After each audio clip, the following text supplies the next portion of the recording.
우리 주인공은 이렇게 나타납니다.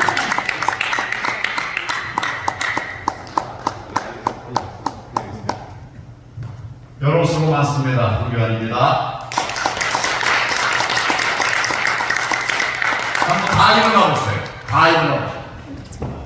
몸을 좀 왼쪽으로 좀 비틀고 허리도 펴시고, 운동하는 시간입니다. 운동. 안 일어난 분이 있네. 몸을 좀 막 푸시고 옆에 분들하고 이렇게 인사 좀 하시고 그렇게 하십시오. 풀리면 슬슬 앉으십시오.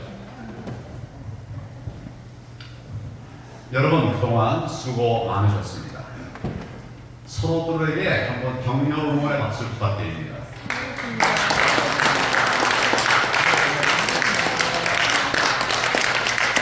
응원받을 무슨 일을 했습니까? 응원받을 무슨 일을 했어요? 정권 교체를 이뤘잖아요, 여러분. 여러분들이 정권 교체를 이룬 거예요. 정권 교체에 제일 큰 역할을 한 사람은 누굴까요? 윤석열 대통령이에요. 그런데 만약 부정선거로 방치했으면 정말 위험했어요. 유시민이 뭐 1% 이길 것처럼 까불었잖아요. 그렇죠? 근데 그걸 막아낸 것이 바로 누굽니까? 부정선거 감시 세력들이에요. 그 주로는 어디에 있어요, 사람들이? 부정선거 감시 세력? 대부분 어디에 있습니까? 구방대에 모여 있었죠. 구방도 만들어진 지 얼마 됐습니까? 23년 됐나요? 1년 반밖에 안 됐습니다. 그러니까 뭐 거칠죠. 그리고 새로 막 하는, 이거 그냥 전에 없었던 일들을 막 한 거예요. 전에 저도 이제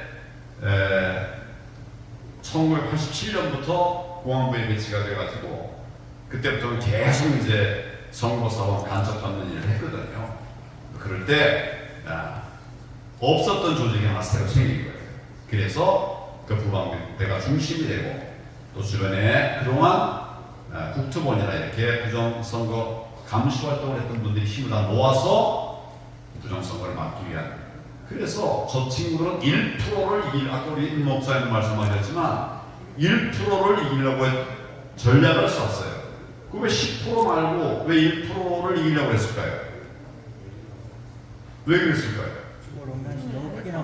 그때 워낙 분위기가 나쁘잖아요.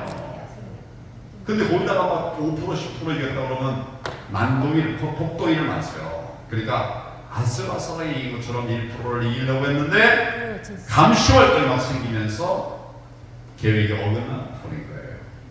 그래서 저는 여러분들이 윤석열 대통령 다음으로 정권 교체에 큰 역할을 한 영웅이라고 생각하는데 어떻게 생각하십니까? 저는 거짓말하거나 아니 뻥튀기 하는 사람 아니에요. 과학적인 근거를 토대로서 말씀을 드립니다. 그래서 여러분들이 수고하셨다는 말씀을 제가 드려요. 그럼 제가 왜 또 왔을까요, 여기에? 왜 왔을까요? 총선 승리를 하려면 또 여전한 감시 활동이 필요한 거예요. 여러분, 4.15 총선 이후에 부정선거가 없어졌을까요? 아직도 남아있었을까요?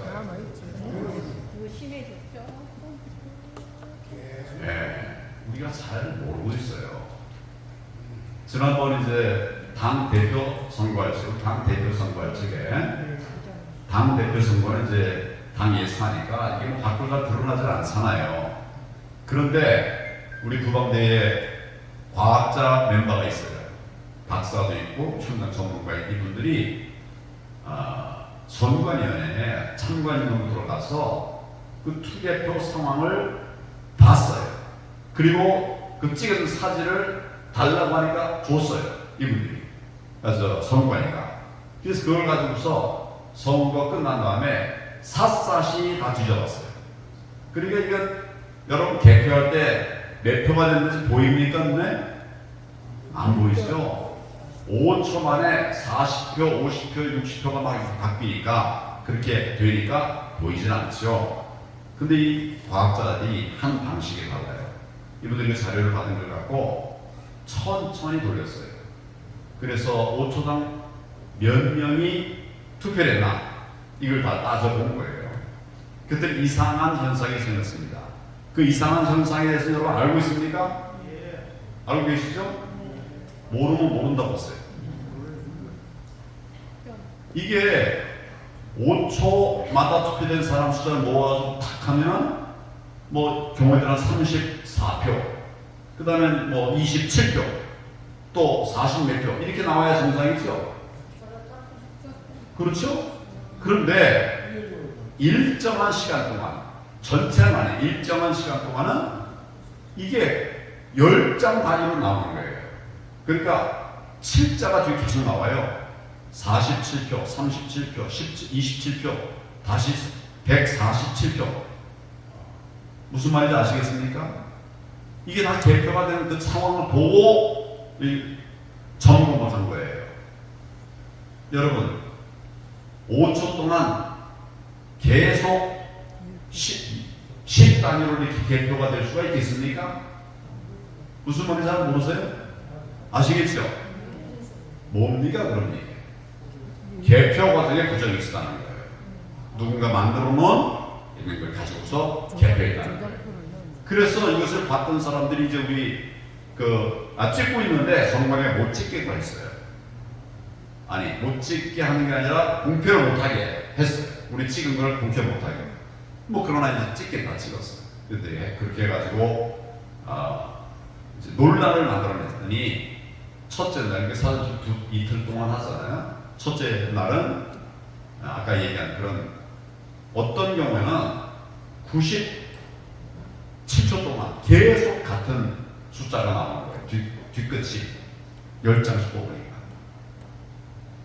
그 다음에 이제 막 우리가 지적하고 문제 제기하고 이러니까 이게 바뀌었어요. 그래가지고 이제 끝자리가 7, 6, 3, 1, 2 막 랜덤으로 나오는 거예요. 여러분, 이게 정상이죠? 아직도 잘 모르시는 분이 계시면 나중에 다시 한번 저한테 물어봐 주세요. 그래서 당 대표 때도 부정선거에 있었다는 말을 하는 거예요. 이건 부정이 들어가지 않고서는 있을 수 없는 일이에요. 어떻게 10장 단위로 그렇게 개표가 됩니까? 그래서 지금 우리가 4.15 총선에서 정권 교체에 큰 역할을 하셨지만 아직 우리의 일이 끝나지 않았습니다. 선거만 있으면 부정선거 세력들이 나타나요. 왜 선거만 있으면 부정선거 세력들이 나타날까요? 다 정치하는 사람들이죠. 그렇죠? 지금 후보자들은 다 정치하는 사람이잖아요. 그러면 정치하면서 이 사람들은 무슨 수가 있어도 이겨야 되겠죠. 출마했다가 져버리면 아무것도 아니잖아요. 개밥의 꼬투리가 되는 거예요. 그러니까 어떻게든 이기려고 해요. 여기도 부추기는 사람들이 있어요. 여론조사기관 이런 사람들이 조작을 하고 담합하고 얘기합니다. 담합. 그러니까 저를 몇 등 만들어주겠다 이러는 자들이다. 여러분, 이게 뭐 담합.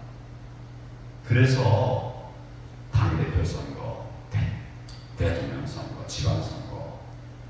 이걸 제가 예를 들면 꿀맛을 맛봤는데 그냥 낙선하겠냐고요. 어떻게든 이기려고 별짓 다 할 거예요. 그래서 돈 쓰고 별짓 다 하는 거죠.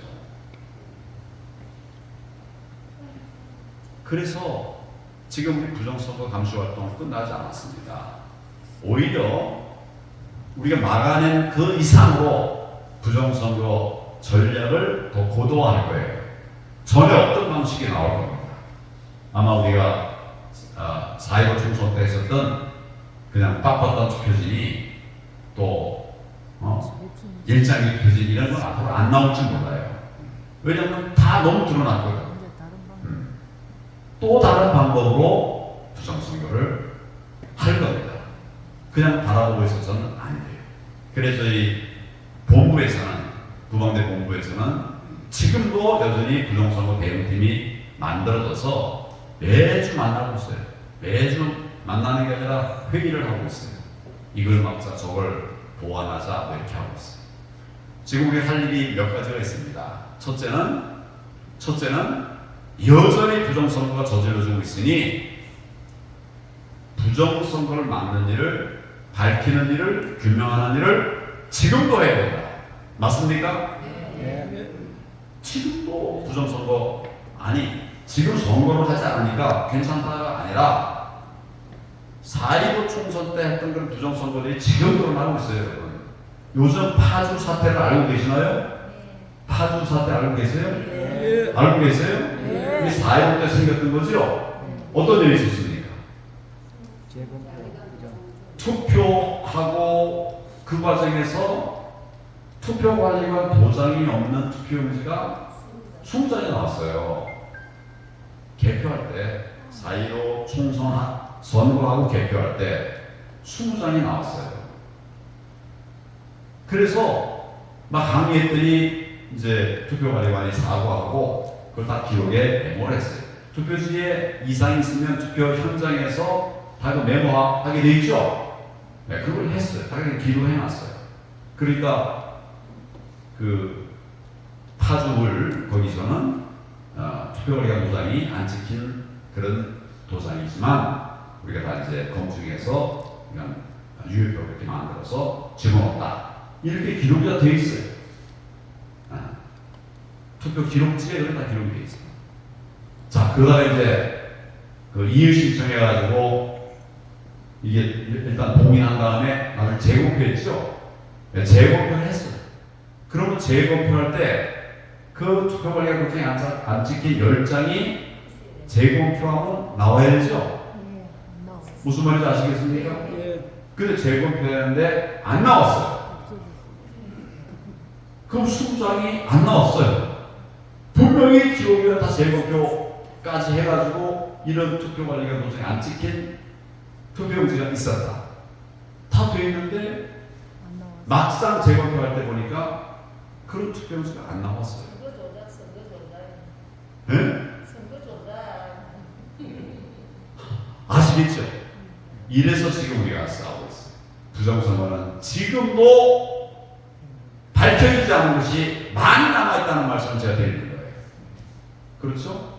이거 되시죠. 첫째, 부정선거를 지금도 규명해 나가야 된다. 두 번째, 그 부정선거한 사람들에 대해서는 처단을 해야 됩니다. 그렇죠? 처벌해야 되죠. 처벌해야 돼요. 그래서 이제 우리가 법에 의한 처단 요청도 했지만 또 우리가 실제 사실 행위로서도 부정선거 관련자들에 대한 처단을 했어요.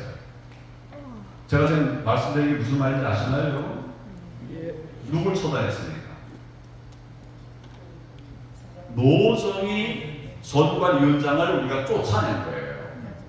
그 부방대가 쫓아낸 겁니다. 자기들이 양심에 가책받았고 나간 게 아니에요. 안 나가고 버티고 있는 걸 우리가 집 쫓아가서 합법적인 저항 시위를 하고 사무실에 가서 밥 먹으러 나갈 때 또 그 시에 귀하고 이렇게 15일을 우리가 투쟁했더니 노정희가 사퇴하는 거예요. 이 많은 분들은 아이고 자기 책임지고 나가겠다 이렇게 나가겠지 이렇게 생각해요. 어쩌고 그렇게 숨지 않습니까? 여러분 자기 책임지고 물러나려면 선거 끝난 다음에 나갔어야죠. 바로 나갔어야죠. 그렇죠? 선거에서 끝나고 나서 한 달 반이 지난 다음에 물러났다고요.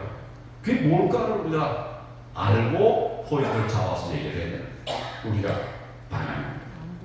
우리는 처단해야 될 사람들이 많아. 요즘 조국이 도로 나와요. 조국이. 조국 누군지 아시죠? 네.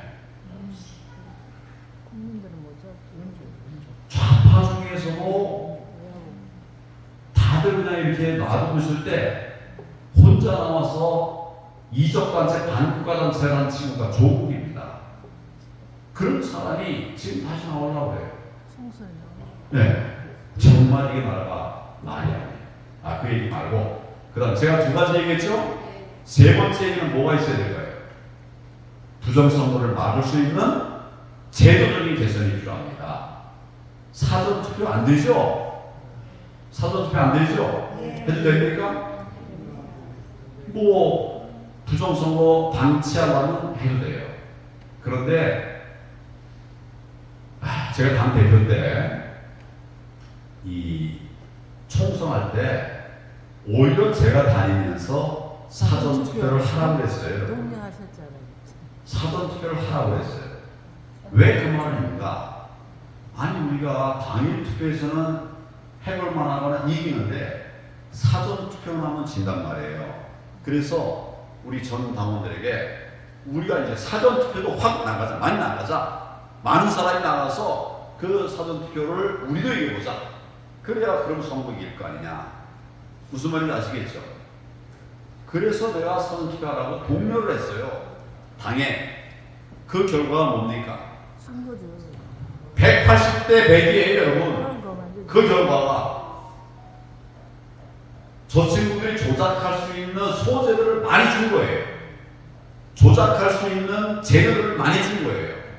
그러니까 말도 안 되는 180석이라고 하는 것을 뺏어가는 거죠. 여러분 지지율이 그렇지 않았습니다.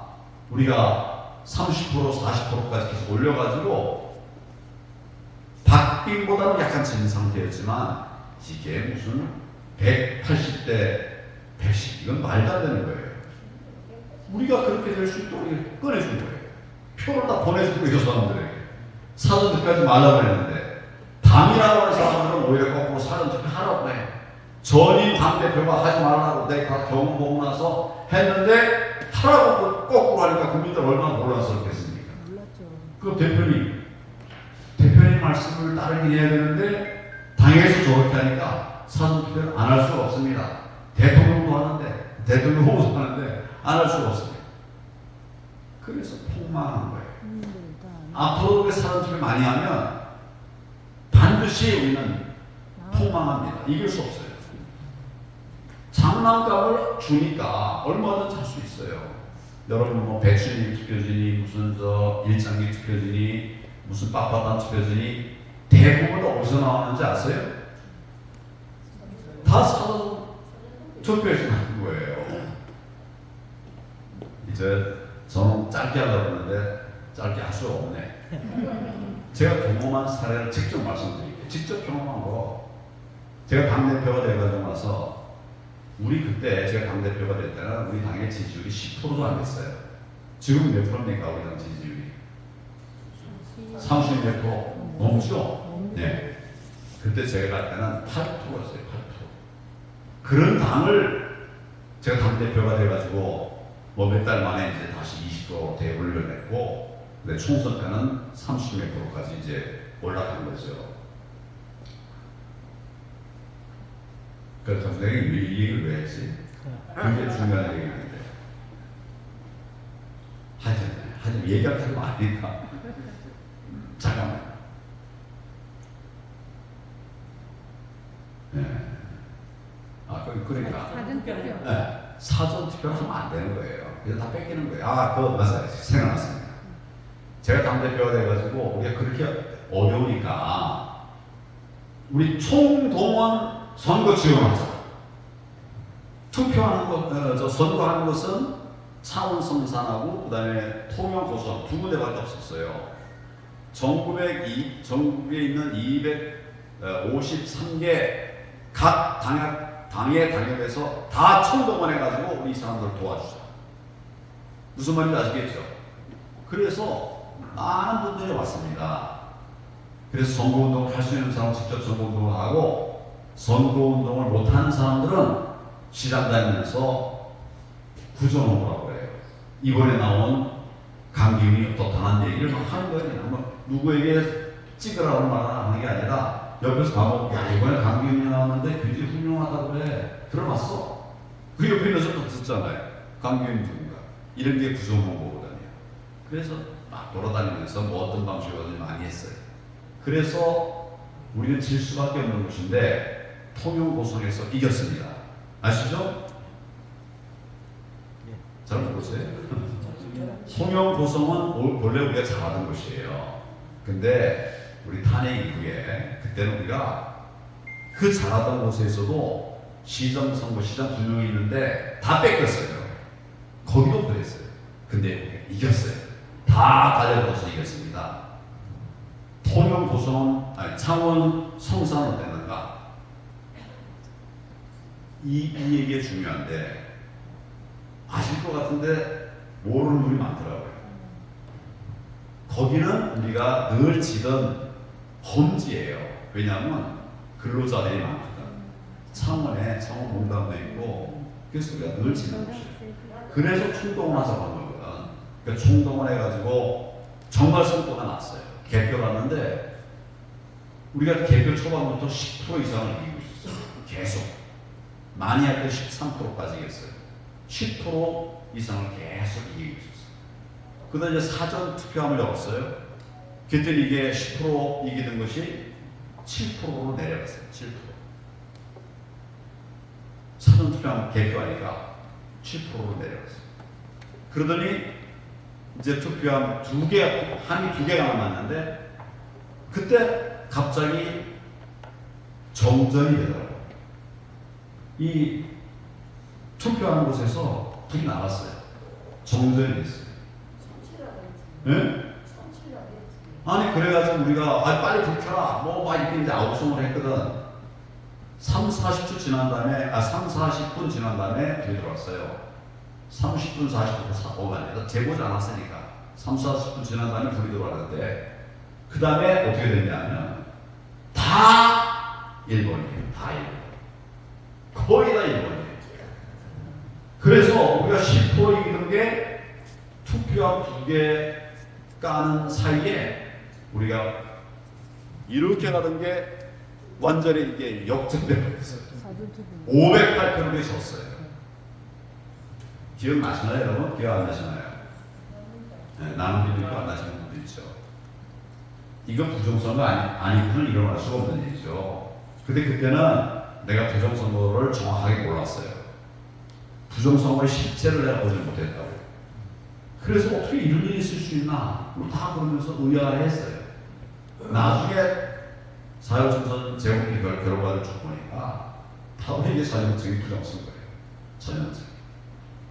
그냥 넘어갔죠. 그 다음에 물론 우리가 강기훈 후보가 이겼죠. 이겼어요. 이렇게 이런 상황들이 벌어지기 때문에 저는 첫째로 여전히 부정선거가 있다고 하는 걸 우리가 알고 찾아야 된다. 둘째로는 잘못 있는 사람들을 처단해야 된다.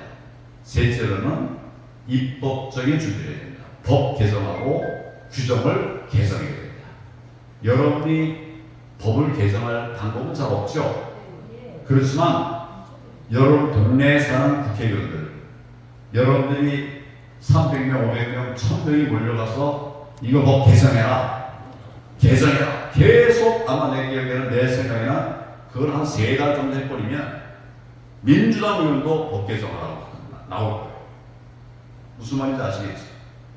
이런 결기 있는 싸움을 해야 국회의원이 아닌 우리도 할 수 있는 거예요. 이제 앞으로 총선이 옵니다.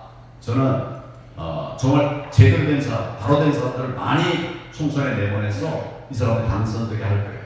몇 사람만이라도 있으면 이 바뀝니다. 그런 변화가 일어나게 만들 겁니다. 여러분 그동안 국민의힘당이 부정선거 없다고 그랬죠? 없다고 그랬죠? 당대표 화태경 이런 친구들 그랬죠? 네, 이준석이.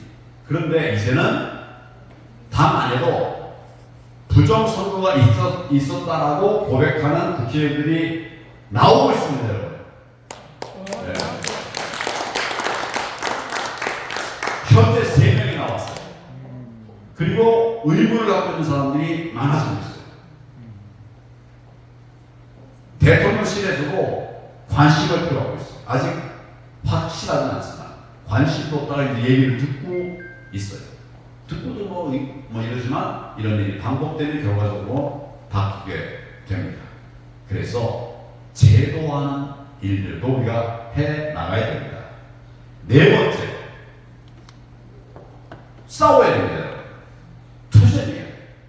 여러분 국회의원 있습니까? 이 지역에? 없습니까? 그 다음에 지방의회 의원 있습니까? 없지요.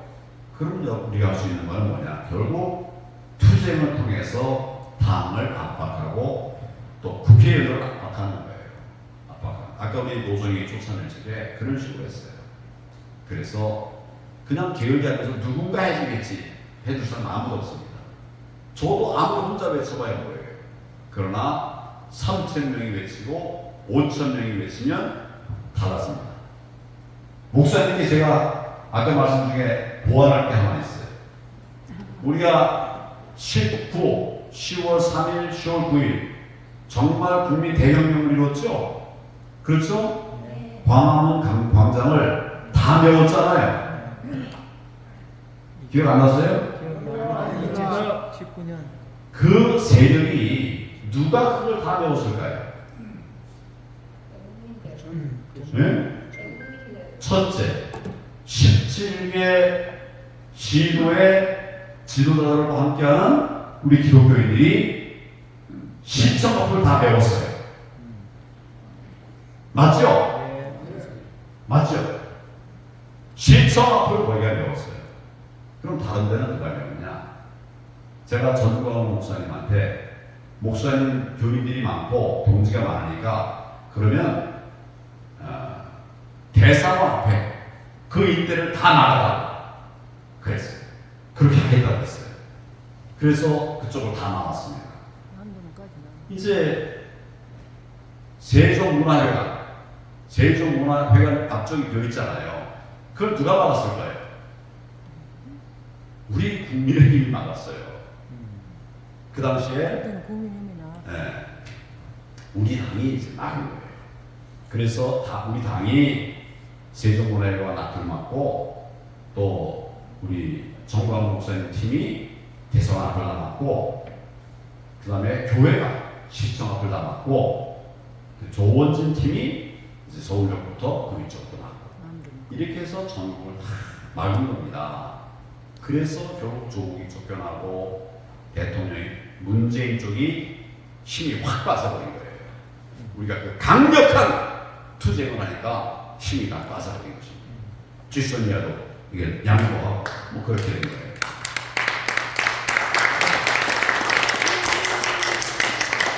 네 번째 뭘 해야 된다고요? 투쟁을 해야 돼요. 투쟁. 자유는 거저 주어지는 것이 아닙니다. 우리가 필요할 때는 투쟁을 해야 돼요. 그러나 제가 한 가지 말씀드릴 것은 불법 투쟁을 하면 안 돼요. 불법 투쟁을 하면 오히려 우리가 국민 신뢰도 잃고 우리가 우리만 당하는 거예요. 그래서 우리가 합법 투쟁을 하느라고 그렇게 힘들었어요. 이런 기조를 앞으로도 지켜야 됩니다. 우리가 100만 명 모이니까 꺾이잖아요. 네, 100만을 못 모아서 그렇게 돼서는 안 되지. 자, 네 가지 했죠? 네. 다섯 번째, 이제는 단합해야 됩니다. 똘똘 뭉쳐야 돼요. 다 뭉쳐야 돼요. 우리 우파가 언젠가 보니까 너무 다 이렇게 나뉘어지는 거예요. 나뉘어지는 거예요. 그래서 이제는 내가 당 대표 처음 출마할 때 통합을 얘기했어요. 통합, 다 뭉치자. 그래서 다 뭉쳐야 됩니다. 근데 내가 보니까 우리 부강대 안에서도 서로 뭐 다툼이 많더라고. 다 고쳐가고 있는데 아직도 다 안 고쳐졌어요. 우리 민주진영 언젠가부터 서로가 싸워요. 광화문에서 그때 태극기 부대들이 나와서 정말 의미 있는 일을 했는데 조금 지나 보니까 하나가 두 개가 되고 세 개가 되고 네 개가 다섯 개로 나눠가지고 뭐 내가 잘할 거 없다 그러고 있어요. 이러면 우리 이길 수 없어요. 여러분 우리가 19대 대선 때 문재인이 대통령이 됐어요. 문재인 후보가 몇 퍼센트를 얻었습니까? 대통령 될 때. 예? 41% 얻었어요. 41%. 그때 우리 후보가 누구였습니까? 홍준표죠. 몇 프로 얻었습니까? 24% 얻었어요. 그래서 졌죠. 그런데 그때 안철수가 있었어요. 안철수 후보 몇 퍼센트 얻었습니까? 21% 얻었어요. 21%. 그러면 24, 20을 합하면 몇 프로입니까? 45%죠. 문재인 몇 프로 뒀다고요? 46%. 그때도 우리가 똘똘 뭉쳤으면 이겼다는 말이에요. 싸우는 사람들이 이길 수가 없습니다. 그래서 저는 통합하자고 해요. 다만 암하고 같이 뭉치면 안 되겠죠. 암적 존재만 제거하고 나머지는 다 뭉쳐야 된다 하는 얘기를 제가 말씀을 드립니다. 몇 가지 했어요 제가 지금? 6가지. 잘못하면 밤새겠죠. 한 가지만 더 말씀드립니다. 전쟁을 하려고 하면 싸움을 하려면 뭐가 필요할까요? 무기가 필요해요. 무기를 사려면 뭐가 필요할까요? 돈이 있어야 됩니다. 돈이 필요해요. 돈이 필요해요. 근데 부자가 돈 안 내. 저 좌파는 돈이 넘쳐납니다. 근데 여기는 돈이 없어요. 도둑질 다 하려는. 제가 돈 얘기하는 건 처음 들어보셨죠? 네. 근데 제가 지난번 이제 대통령 선거 때 감시 활동을 하다 보니까 전국의 투표소가 1,450개 플러스 사전투표 장수하는 사전투표하는 곳이 3,500곳이 2,000이니까 7,000. 전체가 한 25,000 정도의 투표가 이루어지는 거예요. 24,000 얼마. 그래서 감시하려고 보면 한 투표소에 2명은 나가야 되겠죠? 혼자서 계속 못 하잖아요. 그럼 이거 다 하려면 우리가 투표 인원이 최소한 몇 명이 필요합니까? 5만 명이 필요해요. 근데 부방대가 모은 인원은 22,000명밖에 안 됐어요, 그때. 그래서 이제 나머지 인원을 확보하기 위해서 뭐 제가 정광 목사님한테 거기 저 사람 제일교회 찾아가서 도와달라고 나한테 소원하게 많대요. 근데 도와주겠다 그러더라고. 나중에 보니까 몇만 고사하고 온게 전부 21명이 왔어요. 21명. 결국 거의 포기하고 내가 국민들에게 호소했어요. 국민 여러분, 군자금이 필요합니다. 이렇게 막 내놓고 얘기했어요.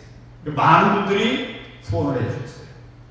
그런데 이걸 그렇게 돈을 써가지고 하려고 보면 따져보니까 70억이 필요하다고. 70억.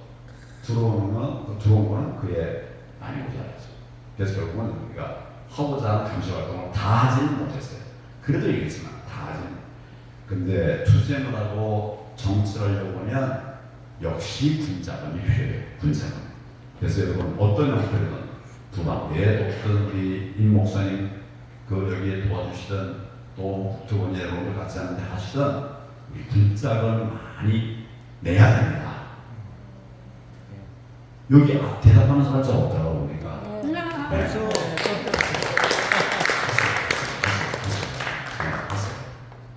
액수가 한게 없어요. 많더라 많으면 더 좋고 적어도 그 정성을 모으는 것이 그 힘이 되는 겁니다. 제가 6가지 기억하셨죠? 우리의 투쟁은 끝나지 않았다. 누가 할 거냐? 내가 안 돼. 누가 해야 돼요? 내가 한다. 내가 해야 됩니다. 그리고 내 혼자서는 안 돼요. 같이 우리 한다. 의원이 아니잖아요. 그러니까 같이 가야 돼요. 같이 가야 돼요. 절대 싸우면 안 됩니다. 같이 손잡고 같이 가야 돼요. 어른들이 그런데 손잡을 수 없는 사람, 좀 미운 사람이 있어요. 그렇다고 여러분이 싸우지 마세요. 그때 어떻게 해야 될까요? 나한테 고자질을 하세요. 아이, 저 사람 너무 나빠요. 아이, 못하겠어요. 그렇다고 둘이 싸우지 말고 나한테 얘기를 하세요. 그럼 어떻게든 해결할 방법을 찾을 것입니다. 지금 우리 부방대 2기가 출범했죠? 아시나요? 네, 1기 넘어서 2기로 시작했어요. 다시 시작하니까 약간의 또 갈등도 있더라고요. 그러나 이제 해결돼 가고 있습니다. 조금 이따 이제 총선이 다가오고 있어요. 근데 그 전에 세력도 확보하고 자금도 모으고 또 교육, 부정선거에 대한 교육 이렇게 해서 잘 준비해서 우리 다음 총선을 이기고 그 다음에 뭡니까? 대선을 이겨야 되죠. 그렇지 않습니까? 아니고도? 이겨야 네. 됩니다. 자, 그 다음에 뭐 해야 될까요? 그 다음 대선에서 또 이겨야 돼요. 세 번은 만약 뺏기면 어떻게 될까요? 공사라. 우리 그냥 끝나요. 그러면 다음에 또 어떻게 해야 돼요? 또 이게 최소한 3번은 여러분, 제가 이건 농담 같이 얘기하지만 이건 정말 절박하게 얘기합니다. 맞습니다. 제가 30분 뒤에 얘기 마치도록 하겠습니다. 3분 뒤에 마칠게요. 3분 남아. 임종석이라고 왔어요, 여러분? 네. 임종석. 김종수. 제가 1989년인가 제가 구속을 했어요. 그때.